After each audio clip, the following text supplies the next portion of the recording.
നമസ്കാരം. കണ്ടോ കേട്ടോ കാര്യങ്ങളിലേക്ക് എല്ലാവരും ഞാൻ സ്നേഹത്തോടു കൂടി സ്വാഗതം പറയാനേ. എന്തൊക്കെയുണ്ട് വിശേഷങ്ങൾ? എല്ലാവരും സുഖമായിട്ടും സന്തോഷമായിട്ടും ഇരിക്കുകയാണോ? നമ്മുടെ വീഡിയോസൊക്കെ കണ്ടിട്ട് നിങ്ങളുടെ അനുഭവങ്ങളൊക്കെ എങ്ങനെയുണ്ട്? അടിപൊളിയല്ലേ? കമൻറ്റുകളൊക്കെ ഞാൻ വായിക്കാറുണ്ട്. എനിക്ക് ഒരുപാട് സന്തോഷമുണ്ട് കേട്ടോ. കാരണം വ്യൂസൊക്കെ വളരെ കൂടുതലാണ്. കുറേ പുതിയ ആൾക്കാർ നമ്മളുടെ ചാനൽ കണ്ടു തുടങ്ങിയിരിക്കണു. അപ്പോൾ എനിക്ക് ഒരുപാട് സന്തോഷം. എല്ലാവരുടെ അടുത്ത് ഞാൻ എൻ്റെ ഹൃദയം നിറഞ്ഞ സന്തോഷം താങ്ക് യു പറയാണ് കേട്ടോ. അപ്പോൾ വീണ്ടും ഇന്നത്തെ വീഡിയോയിലേക്ക് വരാം. ഇന്നത്തെ വീഡിയോയിൽ നമ്മൾ എന്താ പറഞ്ഞിട്ടുണ്ടായിരുന്നത്? നമ്മൾ ടെലിപ്പതിനെ കുറിച്ച് പറയാമെന്നാണ് പറഞ്ഞിട്ടുണ്ടായിരുന്നത് അല്ലേ? അതിന് മുന്നേ എനിക്ക് വേറെ കുറച്ച് കാര്യങ്ങളും കൂടെ പറയാനുണ്ട് കേട്ടോ. കാരണം എന്താ വെച്ചാൽ നമ്മൾ ഒരുപാട് വീഡിയോസ് ഇട്ടു, കുറേ പേരത് ചെയ്ത് നോക്കുന്നുണ്ട്. ചിലർക്ക് അതിൻ്റെ നല്ല നല്ല അനുഭവങ്ങളുണ്ട്, ചിലർക്ക് അനുഭവങ്ങളില്ല അല്ലേ? അപ്പോൾ നമുക്ക് അതിനോട് ബന്ധപ്പെട്ട കുറച്ച് കാര്യങ്ങൾ പറഞ്ഞതിന് ശേഷം ടെലിപ്പതിയിലേക്ക് പോവാം. നമ്മളെ മനസ്സിൽ നമുക്കൊരു കാര്യം ചെയ്യാൻ തുടങ്ങുമ്പോൾ അല്ലേ, ഒരു കാര്യം ചെയ്ത് തുടങ്ങുന്നതിനും നമ്മളുടെ മനസ്സ് എന്താ പറയുക, ഈ നിമിഷത്തിൽ ഈ നിമിഷത്തിൽ നിലനിർത്തുന്നതിന് ഒരു വല്ലാത്തൊരു പരിശ്രമം ആവശ്യമാണ് അല്ലേ? ഒരു നിമിഷത്തിൽ മനസ്സ് അങ്ങനെ എങ്ങനെ തന്നെ നിന്നാലും അത് ഉടനെ തന്നെ അതങ്ങോട്ട് മാറിയിട്ട് വേറെ വഴിക്ക് പോകും. നമ്മൾ പിടിച്ച് കെട്ടി വലിച്ചു കൊണ്ടുവരും അല്ലേ മനസ്സിനെ. പ്രത്യേകിച്ച് ഇത് കാണുന്നത് എപ്പോഴാണ്? നമ്മൾ നാമം ചൊല്ലാനിരിക്കുമ്പോഴോ പ്രാർത്ഥിക്കണ സമയത്തോ അല്ലെങ്കിൽ നമ്മൾ ധ്യാനത്തിലിരിക്കണ സമയത്തോ ആയിരിക്കും ഇതുണ്ടാവും. പക്ഷെ ഇതിനേക്കാൾ ഇത് നമ്മൾ ശ്രദ്ധിക്കുന്നൊരു കാര്യമാണ്. പക്ഷെ ശ്രദ്ധിക്കാത്ത സമയത്തും നമ്മളുടെ മനസ്സ് അടുക്കളയിൽ പാചകം ചെയ്യണ സമയത്ത് നമ്മളുടെ ഉള്ളിലേക്ക് കയറി വരുന്ന ചിന്തകളെ ശ്രദ്ധിച്ചിട്ടുണ്ടാവും. ഒരുപാട് കാര്യങ്ങൾ അല്ലേ, എന്തോണം കാര്യങ്ങളാണ് മനസ്സിൽ കയറി വരിക. അങ്ങനെ എല്ലാ കാര്യങ്ങൾ ചെയ്യുമ്പോഴും നമ്മളുടെ മനസ്സ് സദാ പ്രവർത്തിച്ചു കൊണ്ടേയിരിക്കുകയാണ്. നൗ ഈ ഒരു നേർരേഖയിലുള്ളതല്ല സത്യത്തിൽ നമ്മളുടെ മനസ്സ്. ഓരോ ക്ഷണത്തിൻ്റെയും വികാസം അഗാധതയിലേക്കുള്ളതാണ് അല്ലേ, അനന്തമാണ്.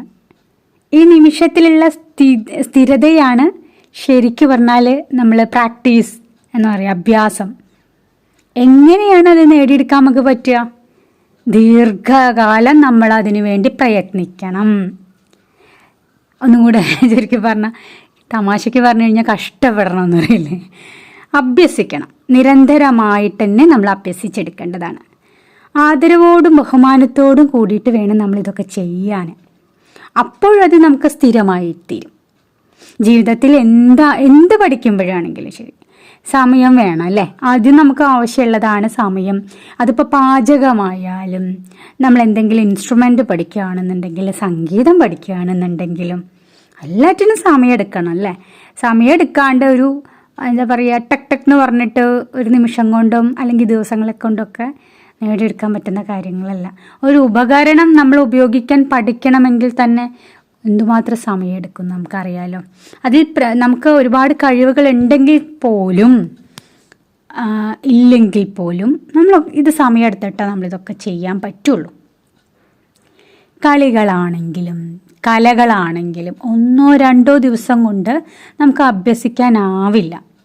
ശരീരത്തിന് മാത്രമല്ല, മനസ്സിനും എന്തെങ്കിലും പഠിക്കാൻ നമുക്ക് കുറച്ച് സമയമാണ് ആവശ്യം. അതുകൊണ്ട് എന്തും അഭ്യസിക്കുന്നതിന് ആദ്യം നമ്മൾ വേണ്ടത് സമയമാണ്. അതിന് വേണ്ടത്ര സമയം കൊടുത്തേ പറ്റൂ.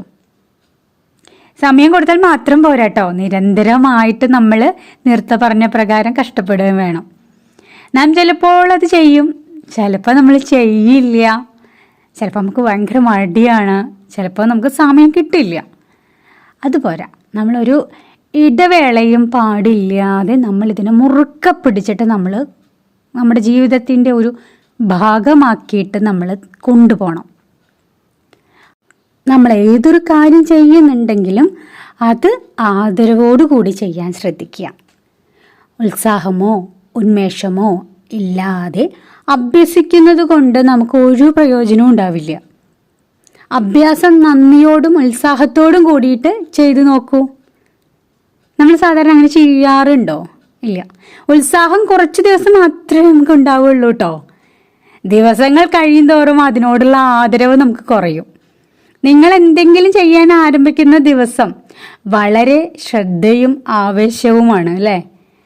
ഇന്ന് ഞാനിതാ ഇന്നൊരു സ്പെഷ്യലായിട്ട് ഉണ്ടാക്കാൻ പോവുകയാണേ എന്നും പറഞ്ഞിട്ട് നമ്മൾ തുടങ്ങുമ്പം അല്ലെങ്കിൽ അത് തുടങ്ങുന്നതിന് മുമ്പുള്ള ഒരു ഒരുക്കമുണ്ടല്ലോ, അതിന് വേണ്ട കാര്യങ്ങളെല്ലാം മേടിക്കുന്നു, തയ്യാറാക്കി വെക്കുന്നു, അത് ഉണ്ടാക്കുന്നതിന് മുന്നേ ഉണ്ടാക്കി കഴിയണവരെ അല്ലേ. അതുപോലെ ആരംഭിക്കുന്ന ദിവസവും അല്ലെങ്കിൽ അതിന് തൊട്ട് മുന്നേ വളരെ ശ്രദ്ധയും ആവശ്യമാണ്. പിന്നെ പിന്നെ ചെയ്യണമല്ലോ എന്നൊരു ചിന്തയായി. എല്ലാ ദിവസവും നമുക്ക് സ്പെഷ്യൽ ഉണ്ടാക്കാൻ തോന്നുമോ? ഇല്ല. ഞാൻ നോക്കൂ വീഡിയോസ് ഞാൻ ഒരു 10 ദിവസത്തെ ബ്രേക്കിലൊക്കെയാണ് ഒരു വീഡിയോ ചെയ്തിടുന്നത്. ഡെയിലി ഇടുന്ന കോഡ്സൊക്കെ ഉണ്ട്. അപ്പോൾ അതൊക്കെ ഞാൻ വലിയ ഉത്സാഹമൊക്കെ കാണിക്കും. അപ്പോൾ അത് ഷോർട്ട് വീഡിയോസ് അല്ലേ, അപ്പോൾ അത് കുഞ്ഞിതായതുകൊണ്ട് എൻ്റെ സൂത്രത്തിൽ അങ്ങനെ പറയുകയാണ് നല്ലത്. സൂത്രത്തിന് ചെയ്യണതാണ്. ലോങ് വീഡിയോ ചെയ്യുമ്പോൾ നമ്മൾ കുറച്ച് അതിനെ പറ്റി മനസ്സിലാക്കി ശ്രദ്ധിച്ച് അല്ലേ, ഒരു അബദ്ധം പറ്റാൻ പാടില്ല. നമ്മളൊരു മറ്റുള്ളവരിലേക്ക് ഒരു കാര്യം പറഞ്ഞു കൊടുക്കുമ്പോൾ തെറ്റായിട്ടുള്ള വിവരങ്ങൾ കൊടുക്കാതിരിക്കുക, തമ്മിൽ പരം ചെയ്യാതിരിക്കില്ലേ നല്ലത്. അപ്പോൾ അത് ശ്രദ്ധിക്കേണ്ട കാര്യം. അപ്പോൾ അതിനാണ് ഞാനൊരു ഇടവേള എടുത്തിട്ട് ചെയ്യുന്നത് കേട്ടോ വീഡിയോസൊക്കെ. വീണ്ടും കാര്യങ്ങളിലേക്ക് തന്നെ വരാം. പിന്നെ നമ്മൾ ധ്യാനത്തിന് തന്നെ ഫലം കുറഞ്ഞു പോകുന്നത് പോലെ തോന്നും കേട്ടോ. ചില ആൾക്കാർ പറയുന്നുണ്ട്, എനിക്കൊരു അനുഭവമില്ല എന്ന് പറയുന്നതിൻ്റെ ഒരു പ്രധാന കാരണമാണിത്. അപ്പം നമ്മൾ നേരത്തെ പറഞ്ഞ ആവേശവും ശ്രദ്ധയും ഇല്ലായ്മ. ഏതെങ്കിലും ദിവസം ധ്യാനത്തിൽ മടുപ്പോ ക്ഷീണമോ തോന്നുന്നുണ്ടെങ്കിൽ നിങ്ങളുടെ ആദരവ് കുറഞ്ഞു എന്ന് വേണം കരുതാൻ. നമ്മളൊരു പുതിയ വീഡിയോ കണ്ടു, നമുക്ക് അങ്ങോട്ട് ഇഷ്ടപ്പെട്ടു, ഒരു മെഡിറ്റേഷൻ്റെ വീഡിയോ ആണേ. ഇനി അതല്ലെങ്കിൽ നമ്മൾ ഫോളോ ചെയ്യുന്ന ഏതെങ്കിലും ക്ലാസ്സുകൾ അങ്ങനെ എടുക്കാം. അതെ, ഒരു ക്ലാസ്സിൽ പങ്കെടുക്കുന്ന നമ്മൾക്ക് ആ ക്ലാസ്സിൽ ഇരിക്കണ സമയത്ത് നമ്മൾ ധ്യാനം ചെയ്യുകയാണെങ്കിൽ അത് ഗംഭീരമായിട്ട് നമുക്ക് തോന്നും. അതെന്തുകൊണ്ടാണ്? നമുക്ക് ആ ദിവസങ്ങളിലൊക്കെ നമ്മളുടെ അവബോധം നമ്മളിങ്ങനെ അവെയറായിട്ടാണ് ഇരിക്കുന്നത് അല്ലേ, അതിൻ്റെ അകത്ത് അത് വളരെയധികം ഉയർന്നു വരുന്നതായിട്ടാണ് നമുക്ക് കാണാൻ സാധിക്കുക. ഇക്ഷണത്തിൽ പൂർണ്ണമായിട്ടും ശ്രദ്ധ അർപ്പിക്കലാണ് ആദരവ് എന്ന് പറയുന്നത്. നിങ്ങളൊരു പർവ്വതം കാണുമ്പോൾ അല്ലേ, നമ്മളിപ്പോൾ കൈലാസത്തിനൊക്കെ അരികിലെത്തിയെന്ന് വിചാരിക്കുക. കൈലാസം നമ്മൾ ദൂരെ നിന്നാണെങ്കിലും നമ്മൾ കാണുമ്പോൾ അതിൻ്റെ ഗംഭീരതയിൽ നമ്മളുടെ മനസ്സും ഹൃദയവും ഒക്കെ അങ്ങ് അലിഞ്ഞില്ലാതായി പോവും. നമ്മളതിനങ്ങോട്ട് പൂർണ്ണമായി അർപ്പിക്കുകയാണ്, കണ്ട മാത്രമല്ല അല്ലേ. അതാ കൈലാസത്തെ നമ്മൾ ആദരിക്കുകയാണ് ചെയ്യുന്നത്.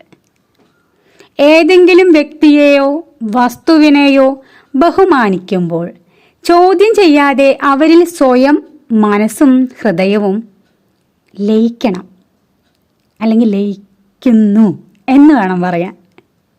ശരീരത്തെ ആദരിക്കലാണ് എക്സസൈസൊക്കെ. നമ്മൾ യോഗ ചെയ്യുന്നത്, എക്സസൈസ് ചെയ്യുന്നതൊക്കെ നമ്മൾ ശരീരത്തിനെയാണ് ആദരിക്കുന്നത്.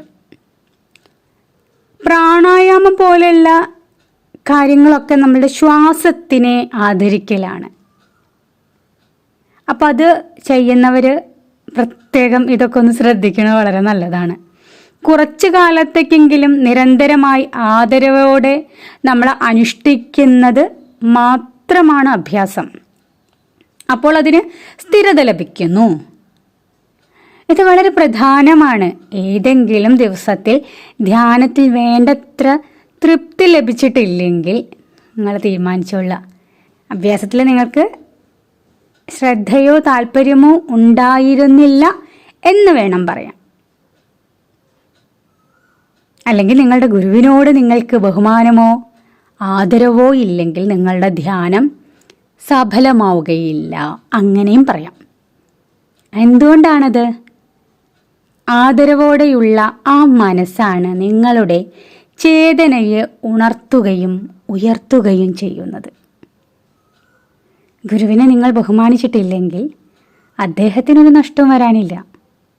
ഒരു നല്ല പാട്ടുകാരന് ആ ഗാനം ചിട്ടപ്പെടുത്തിയവരോടും എഴുതിയവരോടും അങ്ങേയറ്റ ബഹുമാനം ഉണ്ടാവൂല്ലേ?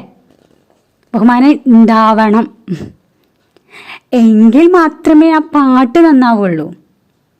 അതുപോലെ തന്നെ ഒരു കായിക താരം അവൻ്റെ പരിശീലകനെ ആദരിക്കുന്നില്ലെങ്കിൽ അവന് വളർച്ചയുണ്ടാകാൻ പോണില്ല. പരിശീലകനോട് ബഹുമാനമില്ലെങ്കിൽ അങ്ങനെ ഒരാളുടെ ആവശ്യം എന്താണ്? ഇതാണ് നമ്മൾ അഭ്യാസം എന്നതുകൊണ്ട് ഉദ്ദേശിക്കുന്നത്. ഡിസ്പാഷൻ എന്താണെന്നറിയോ നിങ്ങൾക്ക്? വൈരാഗ്യം. ഏത് വൈരാഗ്യ? ഇപ്പോഴും നമ്മൾ കാണുന്ന വൈരാഗ്യങ്ങളല്ല കേട്ടോ. ഇപ്പം നമ്മൾ സോഷ്യൽ മീഡിയയിൽ അല്ലേ, ന്യൂസോ സോഷ്യൽ മീഡിയ ഒന്നും ഉപയോഗിക്കാൻ പറ്റാത്ത വിധത്തിൽ വൈരാഗ്യ ബുദ്ധിയിൽ അങ്ങട് കുത്തി ഇങ്ങട് കുത്തി വിഷം കൊടുത്ത് എന്തെല്ലാം നെഗറ്റീവ്സാണ് നടന്നുകൊണ്ടിരിക്കണേ അല്ലേ. കൊല്ലും കൊലയും മാത്രമായിട്ടുള്ള ആ വൈരാഗ്യമല്ല പറഞ്ഞു വരുന്നത്. പതഞ്ജലി മഹർഷി പറഞ്ഞിട്ടുള്ള വൈരാഗ്യം എന്താണെന്നറിയോ? അഭ്യാസം ഒരു വശത്തും വൈരാഗ്യം മറുവശത്തും വേണം. വൈരാഗ്യം എന്നാൽ എന്താണെന്നുള്ളത് പറയാം. കണ്ടതും കേട്ടതുമായിട്ടുള്ള വിഷയങ്ങളോടുള്ള തൃഷ്ണ ഇല്ലാതാക്കി മനസ്സിനെ വശീകരിക്കുന്ന സമ്പ്രദായത്തിനെയാണ് വൈരാഗ്യം എന്ന് പറയുന്നത്. ആഗ്രഹം. നമ്മൾ കണ്ടതും കേട്ടതും, ഈ കണ്ടോ കേട്ടോ, ആഹാ കൊള്ളാലോ, കണ്ടോ കേട്ടോ എന്നുള്ള നമ്മളുടെ ചാനലിൽ പറയണു. കണ്ടതും കേട്ടതുമായിട്ടുള്ള വിഷയങ്ങളോടുള്ള നമ്മളുടെ അമിതമായിട്ടുള്ള ആഗ്രഹം ഇല്ലാതാക്കി മനസ്സിനെ വശീകരിക്കുന്ന സമ്പ്രദായത്തിനെ. ആഹാ, മനസ്സ് പഞ്ചേന്ദ്രിയങ്ങളിൽ കൂടി ലോകത്തിലേക്ക് ഇങ്ങനെ ഓടി നടക്കുക ചെയ്യണത് അല്ലേ. ഒന്ന് വെറുതെ ഇരുന്നിട്ട് നോക്കാൻ പറ്റുമോ? എവിടെയാണ് നിങ്ങളുടെ മനസ്സ് പോകുന്നത്? നിങ്ങളുടെ മനസ്സ് എന്തെങ്കിലും കാണാൻ ആഗ്രഹിക്കുന്നു, അല്ലെങ്കിൽ കേൾക്കാൻ, സ്പർശിക്കാൻ, രുചിക്കാൻ അല്ലേ.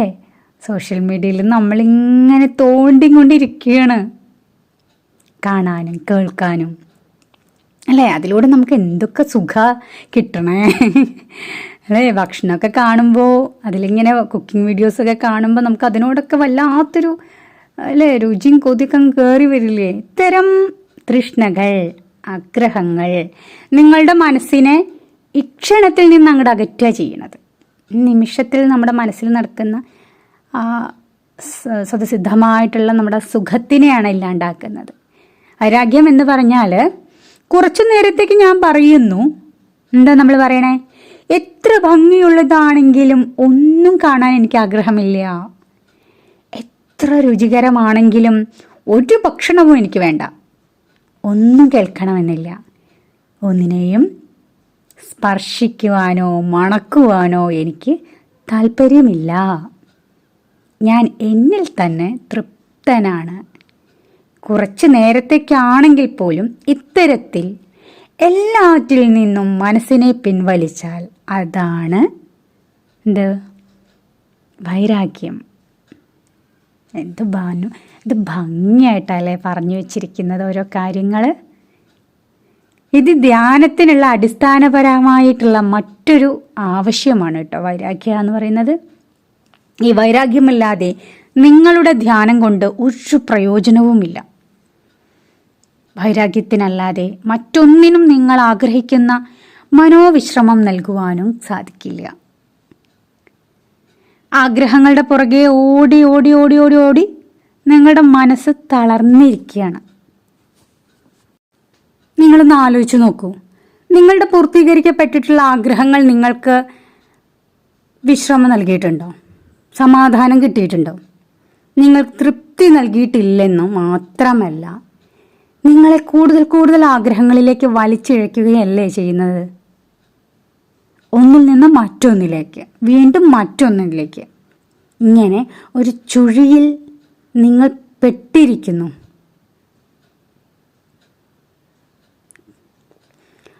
കുറേയേറെ ഓടിത്തളർന്നിട്ടും ആഗ്രഹങ്ങൾ സാധിച്ചിട്ടും നിങ്ങൾ എവിടെയും എത്തിയിട്ടില്ല. പൂർത്തീകരിക്കാത്ത എത്രയോ ആഗ്രഹങ്ങൾ ഇനിയും ബാക്കിയാണ്.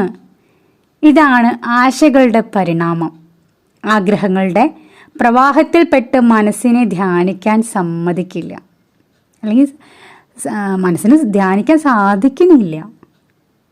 ഇതിലേക്കുള്ള രണ്ട് തരത്തിൽ നമുക്കിതിനെ ചെയ്തു നോക്കാം, അല്ലെങ്കിൽ ഇതിൽ സമീപനം രണ്ട് തരത്തിലാക്കാം. ചിലർ പറയും എനിക്കൊരു ആഗ്രഹം ഉണ്ടാകരുത്, എനിക്കൊരു ആഗ്രഹവും വേണ്ട. പക്ഷേ അതൊരു ആഗ്രഹമാണ് കേട്ടോ. എനിക്കൊരു ആഗ്രഹം ഉണ്ടാവരുത് എന്നുള്ളതൊരാഗ്രഹമാണ്. ആഗ്രഹങ്ങൾ നശിപ്പിക്കുവാനുള്ള ആഗ്രഹം. അവർക്ക് അവരുടെ ലക്ഷ്യം തെറ്റിയിട്ടാണ് ഇരിക്കുന്നത്. ഒരു കാര്യം ശ്രദ്ധിച്ചാൽ മതി, പ്രതീക്ഷകൾ പോലും ധ്യാനത്തിന് തടസ്സമാണ്. ധ്യാനത്തിൽ പ്രകാശം കാണണം, ആകാശത്തിൽ പറക്കണം. ഇങ്ങനെ നമ്മളുടെ കുറേ മുൻവിധികളുണ്ടല്ലോ. ധ്യാനത്തിലിരിക്കുമ്പം എനിക്ക് എന്തോ കിട്ടാൻ പോകുന്നുണ്ട്, എന്തോ സംഭവിക്കാൻ പോകുന്നുണ്ട്, അത് തന്നെ മനസ്സിങ്ങനെ തേടി തേടി തേടി തേടി തേടി ഇരിക്കുന്നില്ലേ? ഇതെല്ലാം തടസ്സമാണ്. സുഖവും സന്തോഷവും ആഗ്രഹിക്കുമ്പോഴും അവ നിങ്ങളെ അസന്തുഷ്ടിയിലേക്ക് നയിക്കുന്നു. നിങ്ങൾക്ക് ഒരു സന്തോഷവും കിട്ടില്ല. സന്തോഷത്തിന് വേണ്ടിയുള്ള ഈ ഒരു തിടുക്കം കൂട്ടലുണ്ടല്ലോ, നിങ്ങൾക്ക് ഒരുപാട് വിഷമങ്ങളാണ് ഉണ്ടാക്കുക. സന്തോഷത്തെ നിങ്ങൾ അത്ര കാര്യമാക്കുന്നില്ലെങ്കിൽ നിങ്ങൾ എപ്പോഴും സന്തുഷ്ടനായിരിക്കും. മോക്ഷത്തിന് വേണ്ടി പോലും ആഗ്രഹമില്ലെങ്കിൽ ആ നിമിഷം നിങ്ങൾ പ്രേമസ്വരൂപനാകുന്നു. ഇതാണ് പരമവൈരാഗ്യം. പക്ഷെ അത് പിന്നീടാണ് കേട്ടോ. ആദ്യത്തെ പടി സന്തോഷത്തെ പോലും ആഗ്രഹിക്കുന്നില്ല എന്നതാണ്. അപ്പോൾ നിങ്ങൾ സ്വതന്ത്രനായിട്ട് മാറും, മുക്തനാവുക ചെയ്യുക. സന്തോഷത്തെക്കുറിച്ചുള്ള നിങ്ങളുടെ സങ്കല്പം പോലും വികലമായി മാറും. നമ്മുടെ സന്തോഷത്തിനുള്ള ആ ആഗ്രഹം ഉണ്ടല്ലോ, അഭിനിവേശം, ജ്വരം, അതിനെ തടഞ്ഞു നിർത്തലാണ് ഈ പറയുന്ന വൈരാഗ്യം. അതിനർത്ഥം നിങ്ങൾ കഷ്ടപ്പെടണമെന്നോ പിന്നെ ആനന്ദിക്കരുതെന്നോ ഒന്നുമല്ല കേട്ടോ. സന്തോഷത്തിനുള്ള തൃഷ്ണ, നമ്മളുടെ പറഞ്ഞ ആഗ്രഹം ഉപേക്ഷിക്കേണ്ടത്. ഈ ആഗ്രഹമാണ് നമ്മൾ ആദ്യം ഉപേക്ഷിക്കേണ്ടത്. എല്ലാ ആർത്തിയും ഉപേക്ഷിക്കുമ്പോൾ ധ്യാനത്തിന് നിങ്ങൾ തയ്യാറായി എന്ന് വേണം പറയാൻ. എല്ലാ സ്വപ്നങ്ങളും മോഹങ്ങളും അഗ്നിയിൽ സമർപ്പിച്ച് സ്വതന്ത്രനാകൂ എന്നാണ് പറയുന്നത്. എല്ലാ സ്വപ്നങ്ങളും ആഗ്രഹങ്ങളും അഗ്നിയിൽ സമർപ്പിച്ച് സ്വതന്ത്രനാകൂ. എത്ര കാലം നിങ്ങൾക്ക് ഈ ആഗ്രഹങ്ങളുടെ പുറകെ നടക്കാനാകും, ഓടിപ്പായാനാകും? ഒരു ദിവസം ഇതെല്ലാം അവസാനിക്കില്ലേ? നിങ്ങൾ മണ്ണിനടിയിലാവും. ഞാനും ഉൾപ്പെടെ ഞാൻ മണ്ണായി മാറും. ആ ദിവസം എത്തുന്നതിന് മുമ്പ് തന്നെ നിങ്ങൾ സ്വതന്ത്രരാകൂ. നിങ്ങളെ പ്രലോഭിപ്പിക്കുന്ന ഓരോന്നിനെയും സൂക്ഷ്മമായിട്ടൊന്ന് നിരീക്ഷിച്ചു നോക്കൂ. എന്താണ് അതിലൊക്കെ ഉള്ളത്? മനോഹരമായ പ്രകൃതി ഭംഗിയാകട്ടെ, അല്ലെങ്കിൽ ഭോഗാസക്തിയാകട്ടെ, എത്ര കാലം അല്ലെങ്കിൽ എത്ര മാത്രം നിങ്ങൾക്ക് അതൊക്കെ ആസ്വദിക്കാൻ കഴിയും? ആസ്വദിക്കണമെന്നുണ്ടെങ്കിൽ തന്നെ ആസ്വദിച്ചിട്ട് അവസാനിപ്പിക്കണം. നിങ്ങളുടെ മനസ്സിന് ആവശ്യം അവസാനമില്ലാത്ത സുഖമാണ് വേണ്ടത്. നിങ്ങളുടെ മനസ്സിന് പരമമായിട്ടുള്ള ആവശ്യം നിശ്ചലമായിട്ടുള്ള, അല്ലെങ്കിൽ ഒരിക്കലും മുറിഞ്ഞു പോവാത്ത, അവസാനിക്കാത്ത സുഖമാണ് ആവശ്യം. നമ്മളുടെ ഇന്ദ്രിയങ്ങളുടെ കഴിവ് പരിമിതമാണ്. എല്ലാ ഇന്ദ്രിയ വിഷയങ്ങളെയും മനസ്സിലാക്കണം. ഒന്നിനെയും നമ്മൾ കുറ്റം പറയേണ്ട ആവശ്യമില്ല. ചിലർ ഇന്ദ്രിയ വിഷയങ്ങളെ വെറുക്കാൻ ആവശ്യപ്പെടുന്നുണ്ട് അല്ലേ? ചില വീഡിയോകളൊക്കെ അങ്ങനെയൊക്കെ പറയണ കേൾക്കാം. പ്രലോഭനങ്ങളെ ഭയപ്പെടുന്നുണ്ടാവാം. ഒരിക്കൽ നിങ്ങൾ അവയുടെ സ്വഭാവം മനസ്സിലാക്കിയാൽ അവയ്ക്കൊന്നിനും നിങ്ങളെ തൊടാനാവില്ല, പ്രലോഭിപ്പിക്കാനാവില്ല. നിങ്ങളുടെ സത്യത്തിനെ, നിങ്ങളുടെ യഥാർത്ഥ സത്യത്തിനെ അറിയുമ്പോൾ പരമാനന്ദം അനുഭവിക്കാൻ സാധിക്കും. പരമസുഖം. സ്വരൂപജ്ഞാനത്തിൽ എല്ലാം അവസാനിക്കുന്നു. ഇതാണ് പരമവൈരാഗ്യം. ഇത്രയും കുറച്ച് കാര്യങ്ങളൊക്കെ പറഞ്ഞിട്ട് വേണം നമുക്ക് ടെലിപ്പതിയിലേക്ക് പോവാൻ. വേറെ ഒന്നുമല്ല, നമ്മൾ കുറേ വീഡിയോസൊക്കെ ചെയ്തിട്ടുണ്ട്.